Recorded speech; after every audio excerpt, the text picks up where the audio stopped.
وَلِلَّهِ الْأَسْمَاءُ الْحُسْنَى فَادْعُوهُ بِهَا وَلِلَّهِ الْأَسْمَاءُ الْحُسْنَى فَادْعُوهُ بِهَا وَذَرُوا الَّذِينَ يُلْحِدُونَ فِي أَسْمَائِهِ سَيُجْزَوْنَ مَا كَانُوا يَعْمَلُونَ.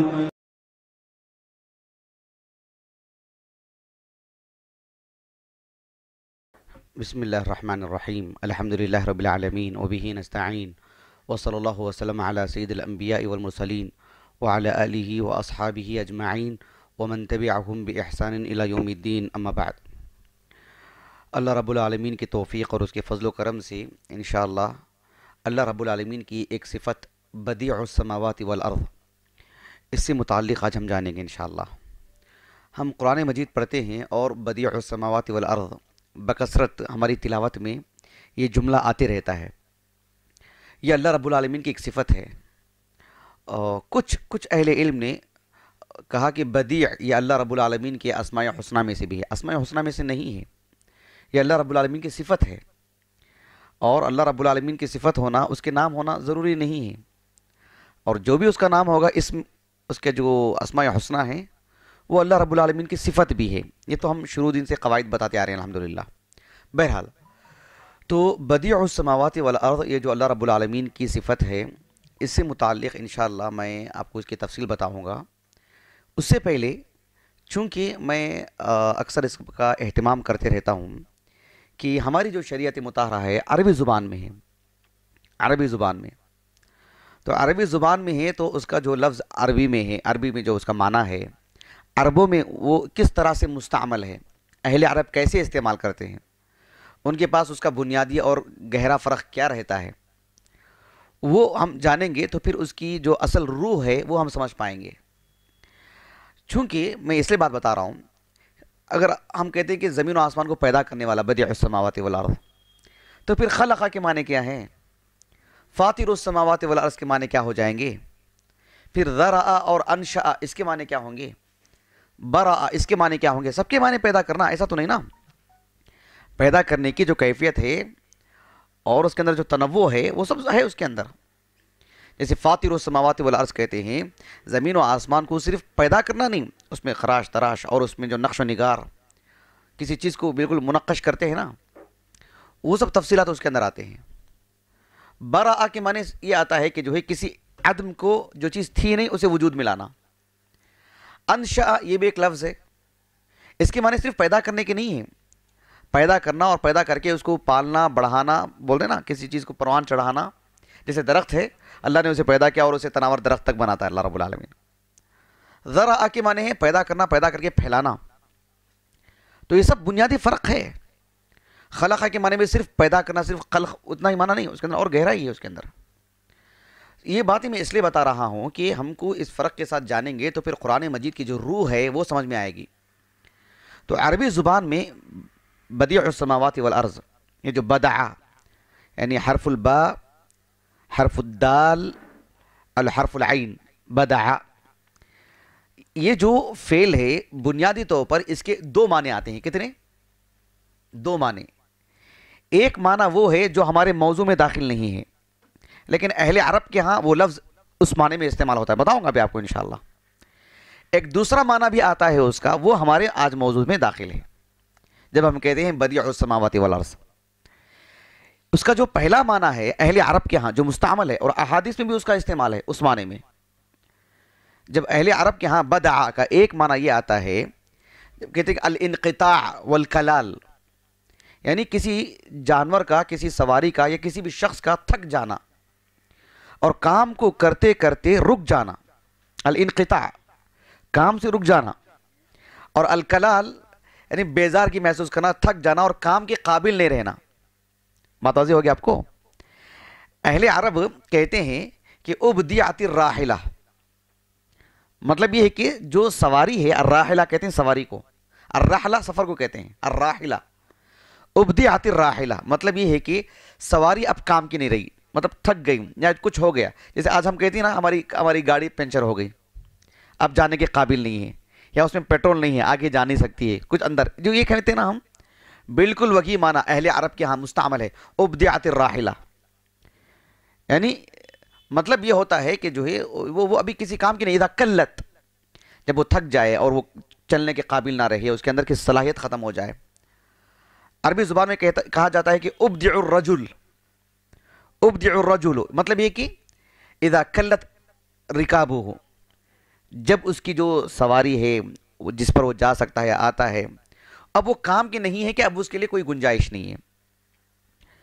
دیکھو میں یہ بتا رہا ہوں اس لیے کہ بدع یہ جو لفظ ہے اس کا عربوں کا استعمال دیکھو کیسے ہے، لیکن ہمارے موضوع میں داخل نہیں ہے۔ ایک حدیث مبارکہ ہے صحیح مسلم کی، کتاب الامارہ، کتاب الامارہ یعنی حکومت چلانے کے جو مسائل جو ہوتے ہیں نا، اس سے متعلقات جو مباحث ہوتے ہیں، خلافت کے، حکومت سنبھالنے کے، ایک ریاست سنبھالنے کے، اس سے متعلق احادیث اس میں ایک جا ہیں، کتاب الامارہ۔ اس میں کیا ہے، ایک حدیث مبارکہ ہے، ابو عمرو الشیبانی رحمہ اللہ تابعی ہیں، وہ کہتے ہیں کہ ابو مسعود الانصاری رضی اللہ عنہ وہ کہتے ہیں کہ رسول اللہ صلی اللہ علیہ وسلم کے پاس ایک صاحب آئے اور آ کر کے کہا کہ اے اللہ کے رسول، ابدع بی، کیا کہا آپ نے؟ ابدع بی فحملنی، یعنی میں اس حالت پہ ہوں کہ فی الحال میری سواری کسی کام کی نہیں ہے، ابدع بی یہ معنی اس کا، میں استعمال بتا رہا ہوں اہل عرب کے ہاں، ہم اس کا معنی اپنی اردو دنیا میں لے کر کے ہم غلط معنی نہ لیں یا معنی کو سکیڑ نہ دیں، عربوں کے ہاں وہ بہت وسیع معنی میں ہے۔ تو اللہ کے رسول کے پاس انہوں نے آ کر کے کہا کہ ابدع بی فحملنی، یعنی میری حالت ایسی ہے کہ اب میری سواری کسی کام کی نہیں ہے، آپ میرے لیے کچھ سواری کا بندوبست کر دیں۔ اللہ کے رسول نے کہا کہ ما عندی، میرے پاس تو کچھ نہیں ہے۔ اچانک ایک اور صاحب آیا اور آ کر کے کہا کہ اللہ کے رسول، انا ادلہ من یحملہ، آپ تو ان کے لیے جو نہیں کر پا رہے نا، ایک صاحب ہیں جو ان کے لیے سواری کا بندوبست کر سکتے ہیں، میں رہنمائی کر دوں ان کی۔ تو اللہ کے رسول نے کہا صلی اللہ علیہ وسلم، من دل علی خیر فلہ مثل اجر فاعلہ، جو کسی کو ایک خیر کی طرف رہنمائی کر دے اس کو بھی اتنا ہی اجر ملے گا جس کا اجر اس کو مل رہا ہے کرنے والے پر۔ تو اس حدیث مبارکہ میں جو لفظ استعمال انہوں نے کیا صحابی نے، اس کا میں استعمال بتا رہا ہوں آپ کو، وہ ہمارے موضوع میں داخل نہیں ہے، لیکن عربوں کے ہاں وہ اس معنی میں بھی مستعمل ہے۔ لیکن جب ہم بدیع السماوات والارض کہتے ہیں اس میں وہ معنی نہیں آتا ہے۔ ایک دوسرا معنی ہے بدع کا، وہ ہمارے موضوع میں داخل ہے۔ بدع کا معنی آتا ہے ابتداء الشیء، ابتداء الشیء وصنعه بدون مثال، بدون مثال سابق، لا عن مثال سابق۔ مطلب یہ ہے کہ کسی چیز کا آغاز کرنا اور کسی چیز کو بنانا جبکہ اس سے پہلے اس کا کوئی ماڈل نہ ہو، اس کی کوئی مثال نہ ہو۔ اچھی طرح بات واضح ہو گئی، یہ اس کا بنیادی معنی۔ اہل عرب جب کہا کرتے ہیں کہ بدعت الشیء یا ابدعت الشیء، ابدعت الشیء قولا او فعلا، اہل عرب کہتے ہیں اسے کہ کسی کام یا کسی قول، کسی بات کو میں نے آغاز کیا، میں نے ابتدا کی۔ کیا مطلب؟ یعنی ابتدأتہ لا عن سابق مثال، میں نے یہ ایسا نکتہ کہا ہے، ایسی بات میں نے کہی ہے یا ایسا کام میں نے کیا ہے جو میرے سے پہلے اس کی کبھی مثال نہیں ملتی۔ ایسا ہوتا ہے نا بھئی، سب سے پہلے کرنے والے یہ ہیں، یہ بنانے والے سب سے پہلے یہ ہیں، یہ بات تو سب سے پہلے تو انہوں نے کہا تھا۔ تو اس کے لیے بھی یہ اہل عرب ایسے ہی کہتے ہیں۔ ہم کہتے ہیں نا بدعتی، بدعتی مبتدع، اہل عرب مبتدع ہر اس شخص کو کہتے ہیں جو کسی کام میں اول ہو، اسی نے کیا ہے، اس سے پہلے کسی نے نہیں کیا۔ لفظی طور پر بتا رہا ہوں میں آپ کو، شرعی اعتبار سے نہیں، لفظی اعتبار سے۔ اللہ کے رسول صلی اللہ علیہ وسلم جب نبی بنا کر کے بھیجے گئے تو لوگوں نے تعجب کیا کہ انسانوں میں سے ایک نبی۔ تو سورۃ الاحقاف میں اللہ رب العالمین نے فرمایا کہ قل ما کنت بدعا من الرسل، ما کنت بدعا من الرسل، یعنی ما کنت اول، یہ معنی اس کا، میں پہلا رسول نہیں ہوں، میرے سے پہلے بھی رسول ہیں، یعنی میں پہلا ہوں بحیثیت نبی انسانوں میں سے، ایسا تو نہیں ہونا، مجھ سے پہلے بھی۔ اس کے لیے لفظ کیا آیا ہے؟ ما کنت بدعا من الرسل۔ تو جب ہم کہتے ہیں نا بدعت، تو وہ کبھی عربی زبان جو ہے لغوی اعتبار سے، بحیثیت عربی زبان، اس اعتبار سے بھی استعمال ہوتا ہے وہ۔ جیسے ہم کسی کو دیکھتے ہیں، کسی نے کچھ انوکھا کام کر دیا، اس سے پہلے کسی نے کیا ہی نہیں، ہم کہتے ہیں کہ ہذه بدعۃ جیدہ، نعمت البدعہ، ہذه بدعہ. کیا مطلب ہے اس کا؟ مطلب ہے کہ یہ بہت اچھی بدعت ہے، انوکھا کام ہے، یہ عمدہ کام ہے، یہ اس سے پہلے کسی نے ایسا نہیں کیا ہے. بات واضح ہے آپ کو؟ لیکن جب شرعی اعتبار سے بدعت کہتے ہیں تو کیا مطلب ہے؟ یعنی ما فعل الصحابہ ولا التابعون. بھئی دین کے نام پر یہ کام تو نہ صحابی نے کیا نہ کسی تابعی نے کیا، ہمارے اسلاف میں یہ چیز تھی ہی نہیں، اور تم دین کے نام پر یہ کام کر رہے ہو، عبادت کے نام پر یہ کام کر رہے ہو، اس لیے وہ مبتدع، کل بدعت ضلالہ. یہاں تک بات واضح ہوگی آپ کو؟ یہ تفصیل میں کیوں بتایا ہوں؟ یہ اس لیے بتایا ہوں کہ ہمارے پاس بدیع السماوات والارض کا بہت مختصر سا معنی ہے، تفصیلی معنی نہیں ہے. قرآن مجید میں بدیع السماوات والارض جہاں بھی اللہ نے ذکر کیا ہے، اس کی پیچھے سے پڑھتے ہوئے آئیے تو بہت زبردست مناسبت لگے گی آپ کو. وہاں صرف خلق السماوات والارض نہیں کہہ سکتے آپ، وہاں فاطر السماوات والارض نہیں کہہ سکتے آپ، وہاں بدیع السماوات والارض تو بدیع السماوات والارض. مثال کے طور پر دیکھو آپ، اللہ رب العالمین نے سورۃ البقرہ میں بیان فرمایا نصارہ پر رد کرتے ہوئے کہ وَقَالُوا اتَّخَذَ اللَّهُ وَلَدًا سبحانہ، ان لوگوں نے کہا کہ اللہ نے اپنے لیے اولاد بنائی ہے. کہا کہ اللہ کی ذات تو مبرہ ہے، منزہ ہے اس سے. بل لہو ما فی السماوات والارض، آسمان و زمین میں جو کچھ ہیں سب اللہ کے لیے ہیں. تو عیسیٰ علیہ السلام بھی وہ اسی میں سے، ما فی السماوات والارض میں. کل لہو قانتون، سب اللہ رب العالمین کے لیے، مطلب اللہ تعالیٰ کے لیے مطیع و فرما بردار ہیں. اس کے فوراً بعد اللہ نے کہا بدیع السماوات والارض، یعنی اللہ نے آسمانوں کو بنایا، زمین کو بنایا. بدیع یعنی اس سے پہلے اس کی کوئی چیز نہیں تھی، اس کی کوئی مثال نہیں تھی. یعنی مطلب تم کو جو دھوکہ ہو رہا ہے، کس بات کا دھوکہ؟ کہ وَقَالُوا اتَّخَذَ اللَّهُ وَلَدًا سُبْحَانَهُ، عیسیٰ علیہ السلام کے والد نہیں تھے نا، اللہ نے ایک عورت سے پیدا کیا آپ کو. اللہ رب العالمین کے لیے وہ آسان سی بات ہے، بندوں کے لیے وہ ایک انوکھی بات ہے، اچھمبے میں ڈال دینے والی بات ہے. اللہ نے کہا کہ یہ بھی اللہ کی تخلیق کا ایک مظہر ہے، یہ بھی انداز ہے اللہ کا تخلیق کا، پیدا کرنے کا. جبکہ اس شکل میں اس سے پہلے کسی کو پیدا نہیں کیا تھا اللہ تعالیٰ نے، اس شکل میں کہ صرف عورت سے، باپ کے بغیر کسی کو اللہ نے پیدا نہیں کیا اسے. یہ ویسے ہی ہے جیسے اللہ تعالیٰ نے آسمان اور زمین کو پیدا کیا، بدیع السماوات والارض. اس سے پہلے آسمان تھے کیا؟ زمین تھے کیا؟ کوئی مثال تھی اس کی؟ کوئی نمونہ تھا، ماڈل تھا؟ نہیں، اللہ نے بنایا نا. یہ بھی اللہ کی ویسی تخلیق ہے. سبحان اللہ. سمجھ رہے ہیں آپ تعلق؟ دیکھ رہے ہیں آپ؟ یہاں آپ خالق السماوات والارض نہیں کہیں گے، عام معنی ہے وہ. فاطر السماوات والارض میں دوسرا رخ دیا جا رہا ہے، وہ بات نہیں کہی جا رہی یہاں پہ. کہا کہ عیسیٰ علیہ السلام کی ولادت میں جو تمہیں تعجب ہو رہا ہے کہ اس سے پہلے ایسی کوئی مثال ہی نہیں ملتی ہے، تو کیا تعجب کی بات ہے؟ آسمان اور زمین کے لیے کوئی مثال تھی کیا؟ اسی لیے اللہ نے فوراً کہا بدیع السماوات والارض. آپ دیکھیں گے یہی مناسبت ہے. ابن جریر الطبری رحمہ اللہ، امام المفسرین، وہ اس آیت کریمہ کی تفسیر میں کہتے ہیں کہ اس میں تعجب کی بات کیا ہے؟ اللہ تعالیٰ اس آیت کریمہ میں یہی بات بتا رہے ہیں کہ جس طرح سے آسمان کے لیے، زمین کے لیے، ہوا کے لیے پہلے کوئی مثال نہیں ہے، اتنے رنگ اللہ نے بنائے ہیں، جب ان کو اللہ نے بنایا تو اس سے پہلے کوئی مثال نہیں تھی اس کی. بالکل ویسے ہی جیسے تم کو اللہ نے پیدا کیا، عیسیٰ کو بھی اللہ نے پیدا کیا، وہ بھی ایک طریقہ ہے اللہ رب العالمین کو پیدا کرنے کا. اس میں اللہ رب العالمین کی قدرت کا ایک مظہر ہے وہ. لیکن اس میں اس کی وجہ سے تم دھوکہ کھا کے اس کو معبود مان لیں گے کیا؟ اب آسمان کو بھی معبود مان لیں گے؟ تو پھر بدیع السماوات والارض، اس آسمان سے پہلے کوئی آسمان تھا؟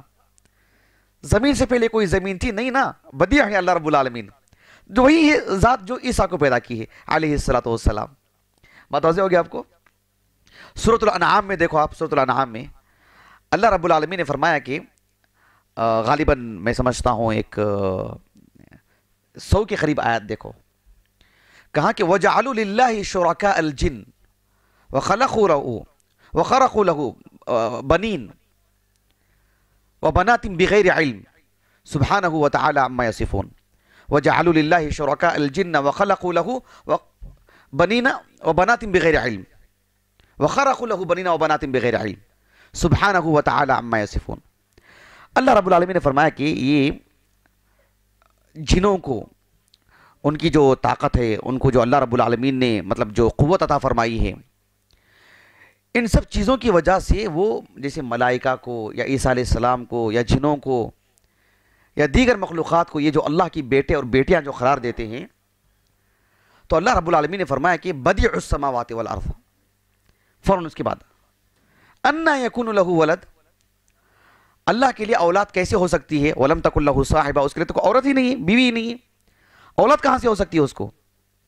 وخلق کل شیء، اللہ نے تو ساری چیزوں کو پیدا کیا، وہ بکل شیء علیم، اللہ تعالیٰ تو ہر چیز کا علم رکھتا ہے، کہا کہ اللہ خالق کل شیء، اللہ تعالیٰ تو ہر چیز کا پیدا کرنے والا ہے۔ تو اللہ رب العالمین نے ہر چیز کا پیدا کرنے والا ہے، اس میں عیسیٰ بھی ہیں، اس میں وہ ملائکہ بھی ہیں، اس میں سب ہیں۔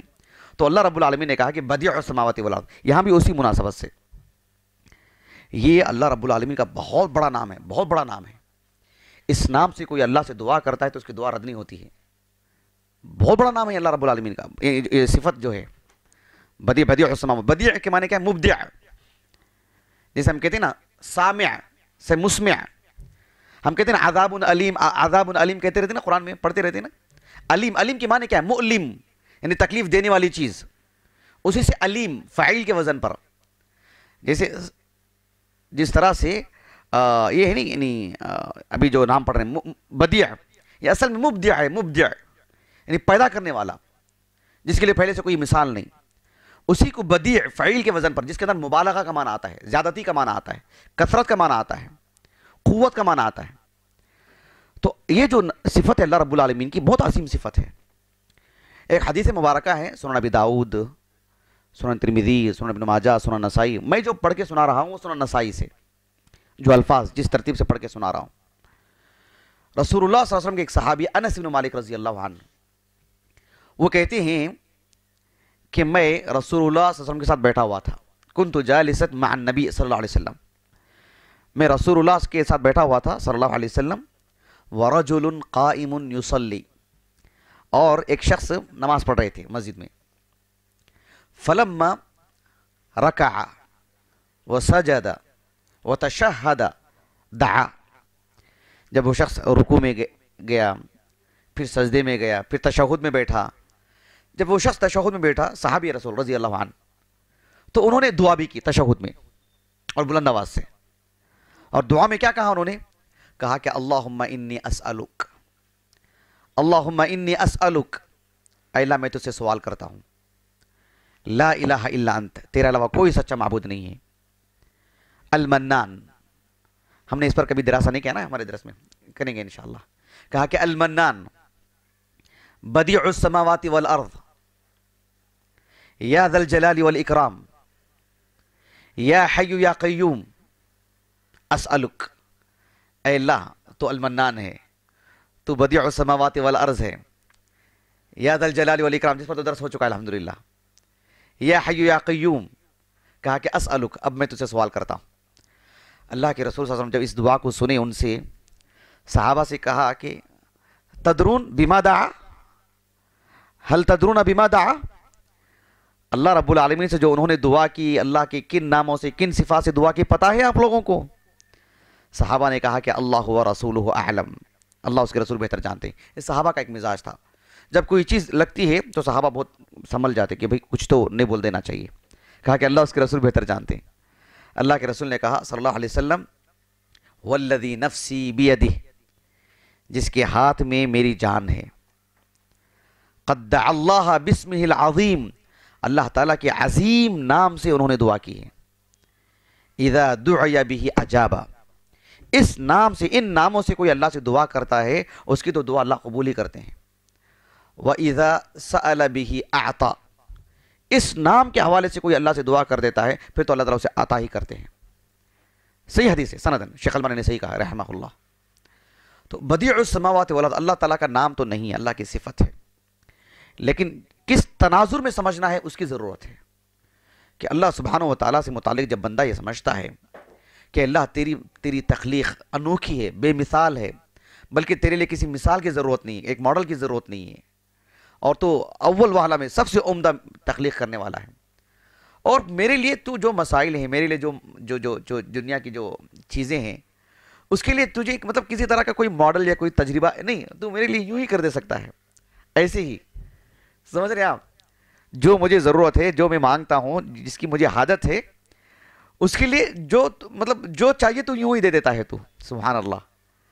اس طرح سے ڈوب کے معنی پر غور کر کے اگر گہرائی سے دعا کرتا ہے تو اللہ رب العالمین ضرور عطا کرتے ہیں اس کو، اس لیے کہ اللہ رب العالمین بدیع السماوات والارض ہے. بہرحال یہ اللہ رب العالمین کی ایک عظیم صفت ہے. انشاءاللہ آنے والے ہمارے دروس میں اللہ رب العالمین کے دیگر نام، اس کے دیگر صفات، اس سے متعلق بھی آپ کے سامنے باتیں آئیں گے انشاءاللہ. اللہ رب العالمین ہمیں اللہ تعالیٰ کا تعارف حاصل کرنے کی سعادت نصیب فرمائے، ہمارے ایمان کو بڑھائے، اور اللہ رب العالمین کوتاہیوں سے، نافرمانی سے ہماری حفاظت فرمائے. سبحانک اللہم و بحمدک، اشہد ان لا الہ الا انت، استغفرک و اتوب الیک.